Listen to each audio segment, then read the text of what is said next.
Korean kami ngayon. Ate pa. Hello mga friendship, at dahil nga kami biglang nagkayayaan ng mga cousin ko at natuloy naman agad ito. At kung ano nga yung biglaan, ayun yung madalas natutuloy agad. At nagsimula nga lang ito sa mga comments sa FB post at heto na kami agad ngayon. Within a week ay go na kaagad. At sa kinahaba-haba nga naman ng panahon ay first time pa lang namin tong gagawin. At di na nga kami nagpaligoy-ligoy pa para matuloy ito dahil sa age namin ay hindi na naman kami pabata. At dahil nga na-traffic kami papunta dito, pagkarating nga namin ay kumain na muna kami. At ito ngang Korean restaurant ang aming napili. Mahilig din naman ako sa mga Korean foods. At dahil in demand or usong-uso din naman siya sa panahon na to. Nakakatuwa din naman yung mga ganitong pangyayari dahil mas nakikilala nyo pa ang isa't isa. At nagkakameron din kayo ng update sa bawat isa. At matagal na nga ang panahon nung huli kaming magkakasama. Actually, mas natatandaan ko pa nga noong mga bata pa kami, nung kami magkakalaro pa. Occasionally ay nakikita naman kami pasaglit-saglit, unlike nung bata pa kami. At yung more than 5 years na mas nakakabata sa akin, ayun nga yung madalas kong kasama before. At ang mas naalala ko nga ay nung kabataan namin na madalas kami naglalaro. Yung isa kasi dito ay kapitbahay lang namin dahil pareho kami ng kinalakihang lugar. At ang madalas kong naalala ay yung paglalaro namin ng paper doll kapag kami walang pasok. Napakasaya at napakahaba ng oras ng mga panahon na yon.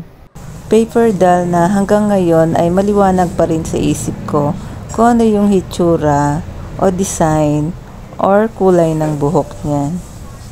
Na doon pa lang sa larong iyon ay sulit na ang aking pagkakabataan.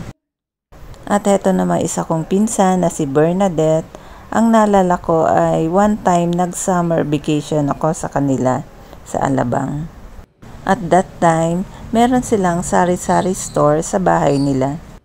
At meron din silang puno ng atis at Indian mangoes. At naalala ko din, dahil mahirap sa kanila ang tubig, ay meron silang electric na poso. At dito rin nga sa kanila ko na-experience yung tumao sa tindahan. At bukod sa maglaro, ay dito ko rin na-experience sa kanila yung mag-arkila kami ng tapes ng Betamax at manood ng mga movies.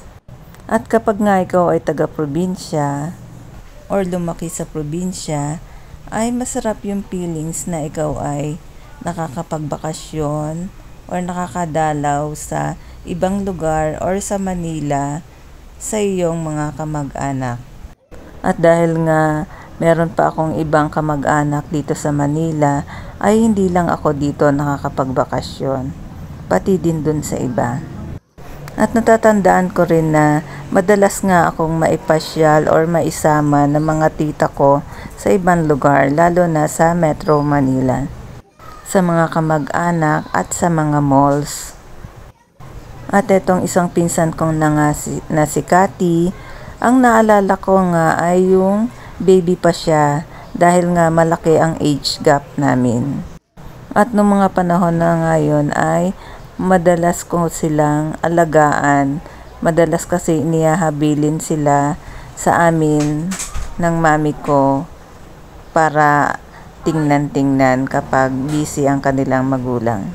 Kaya kapag walang mag-aalaga sa kanila, ay paminsan-minsan ay sa amin sila inihahabilin. At nakakatuwa lang din yung ganong samahan ng mga kakapatid na kapag kailangan nila ng tulong ay meron silang naaasahan. At masarap din sa feelings na meron kang mga kamag-anak or pinsan na loving and caring sa'yo. Lalo na nung mga panahon na bata ka pa. Kaya itong first ever namin na bonding time ay maganda naman ang kinalabasan. Mas nakilala ko pa silang maigi. Nagkameron ka ng update sa kanila. Kahit na maikling oras lang ito. Kahit na hindi kayo ganun ka-close or medyo nagkakailangan pa, ay kahit papano ay nagkasama-sama kayo.